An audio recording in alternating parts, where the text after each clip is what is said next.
bagi hasil dan bunga bank. Akad bank syariah yang utama yang paling penting yang disepakati oleh para ulama adalah akad dengan pola bagi hasil dengan prinsip mudharabah dan musyarakah. Prinsipnya adalah al-gum bil gum atau al-qaraj bil daman, yang berarti bahwa tidak ada bagian keuntungan tanpa ambil bagian dalam risiko, atau setiap keuntungan ekonomi real harus ada biaya ekonomi real.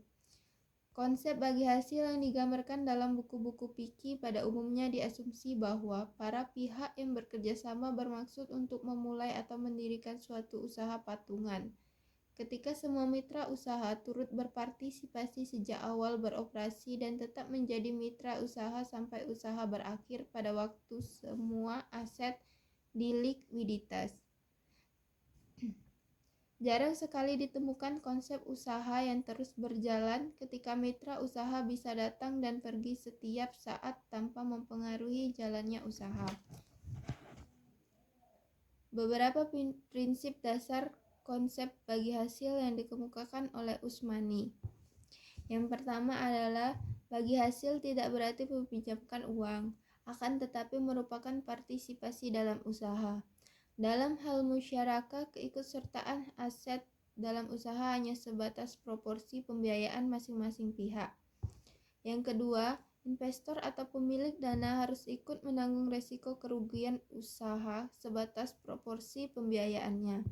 Yang ketiga, para mitra usaha bebas menentukan dengan persetujuan bersama rasio keuntungan untuk masing-masing pihak yang dapat berbeda dari rasio pembiayaan yang disertakan.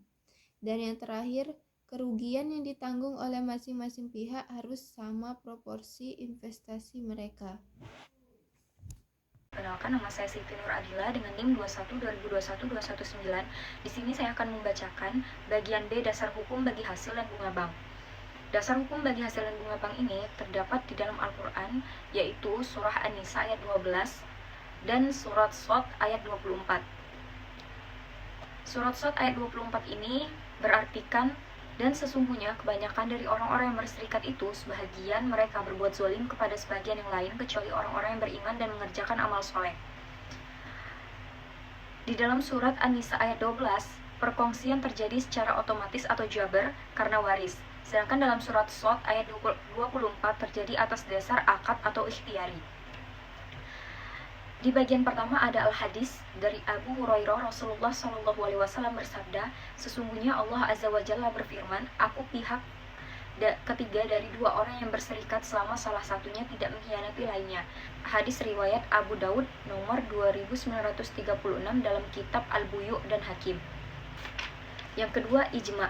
Ibnu Qudamah dalam kitabnya Al-Mughni telah berkata, kaum muslimin telah berkonsensus terhadap legitimasi musyarakah secara global walaupun terdapat perbedaan pendapat dalam beberapa elemen darinya. Pengertian al-mudharabah. Al-mudharabah berasal dari kata dart, berarti memukul atau berjalan.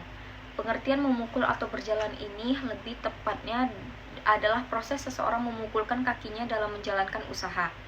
Secara teknik, al-mudharabah adalah akad kerjasama usaha antara dua pihak, di mana pihak pertama yaitu sohibul mal menyediakan seluruh 100% modal, sedangkan pihak lainnya pengelola. Lalu bagian B, jenis-jenis mudharabah. Yang pertama ada mudharabah mutlaqah. Yang dimaksud dengan transaksi ini adalah bentuk kerjasama antara sohibul mal dan mudharib yang cakupannya sangat luas dan tidak dibatasi oleh spesifikasi jenis usaha, waktu, dan daerah bisnis. Lalu yang kedua ada mudharabah muqayyadah.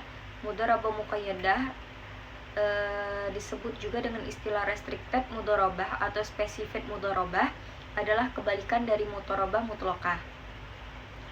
Rukun dari akad dan mudharabah yang harus dipenuhi dalam transaksi ada beberapa, yaitu yang pertama, pelaku akad yaitu sohibul mal atau pemodal, yaitu pihak yang memiliki modal tetapi tidak bisa berbisnis, dan mudharib atau pengelola adalah pihak yang pandai berbisnis tetapi tidak memiliki modal.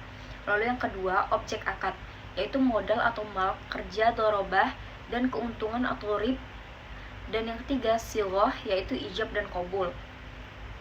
Sementara syarat-syarat khusus yang harus dipenuhi dalam mudharabah terdiri dari syarat modal dan keuntungan.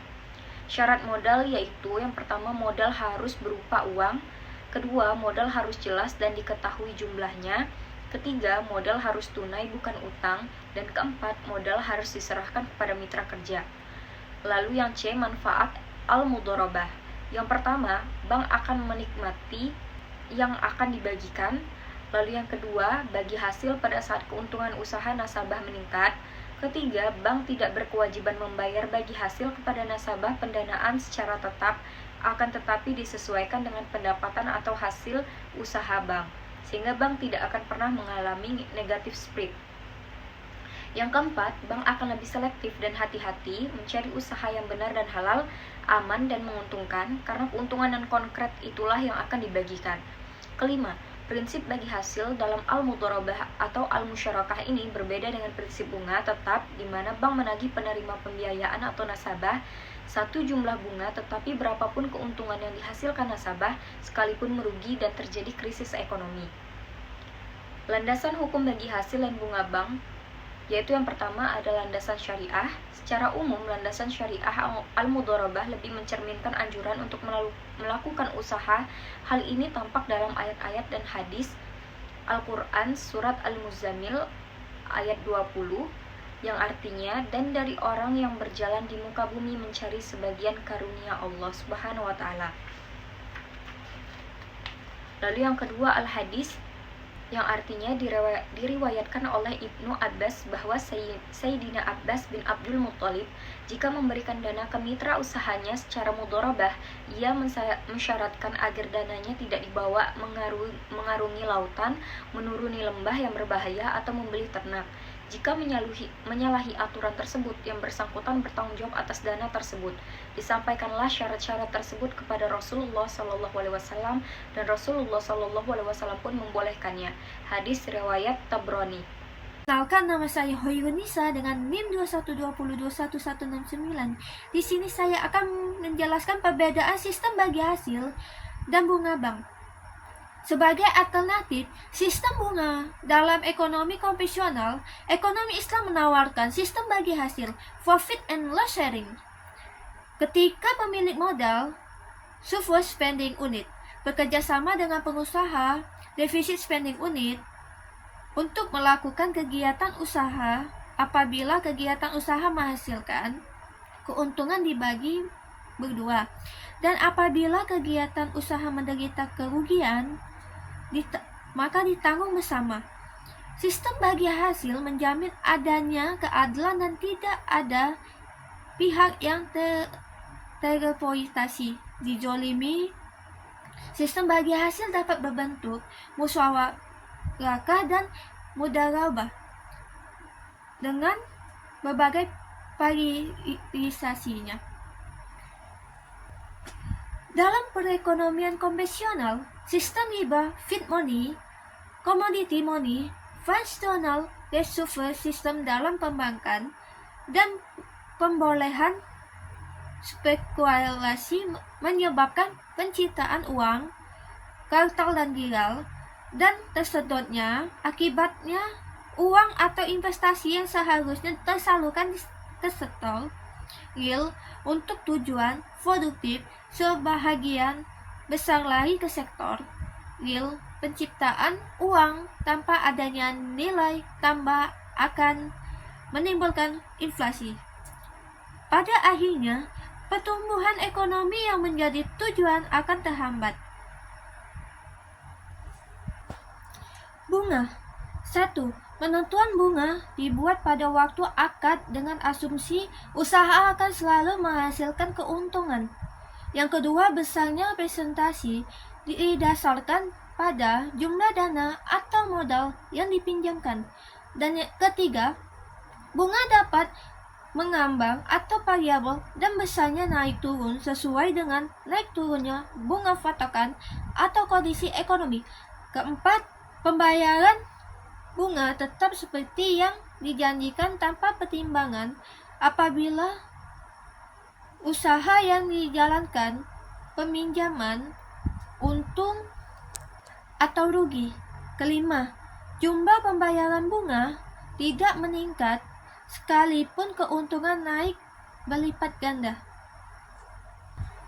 Adapun bagi hasil, 1. Penentuan besarnya rasio atau nisbah bagi hasil disepakati pada waktu akad dengan pedoman pada kemungkinan untung rugi.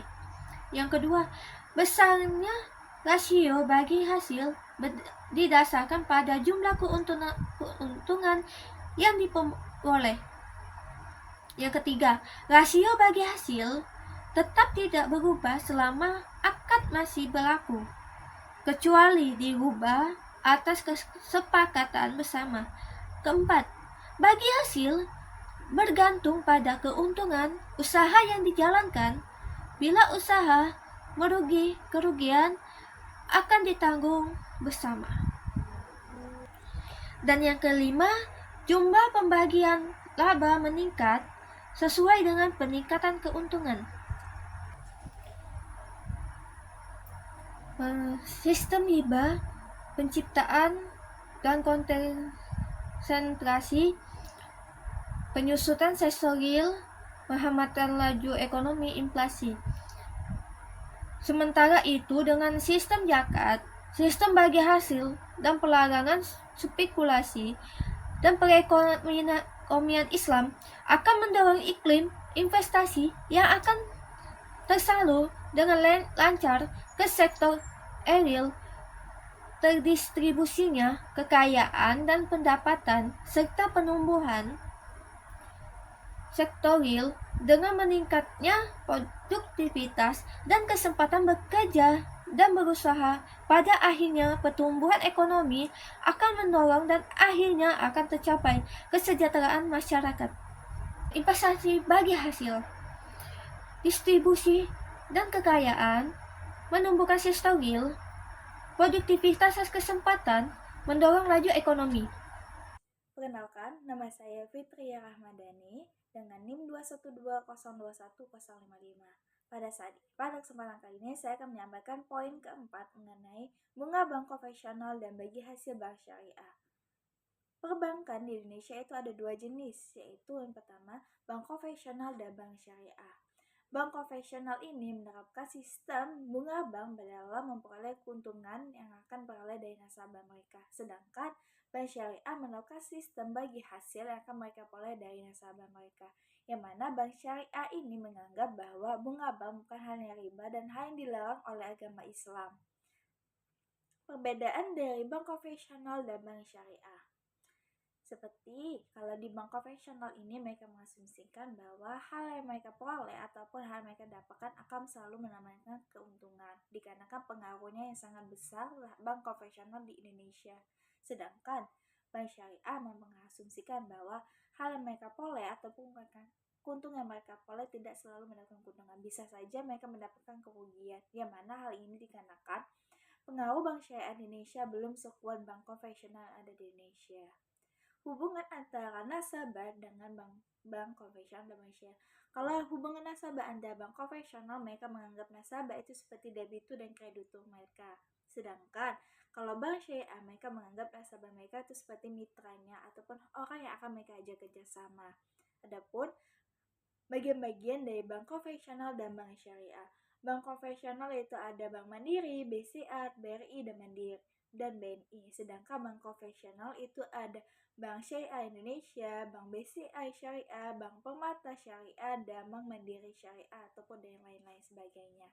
Terima kasih juga kepada teman-teman saya yang telah menyampaikan poin-poin mereka mengenai materi bunga bank dan bagi hasil. Kami mengucapkan terima kasih kepada Ibu Reski telah memberikan materi mengenai bunga bank dan bagi hasil kepada kelompok 2. Kami dari kelompok 2 mengucapkan terima kasih kepada teman-teman sekalian telah menonton video pemaparan materi yang telah kami jelaskan ini. Kami mohon maaf bila pada materi yang kami sampaikan ini mengandung makna yang kurang menjelas ataupun tutur kata yang kami ucapkan sulit untuk dipahami. Kami akhiri. Wassalamualaikum warahmatullahi wabarakatuh.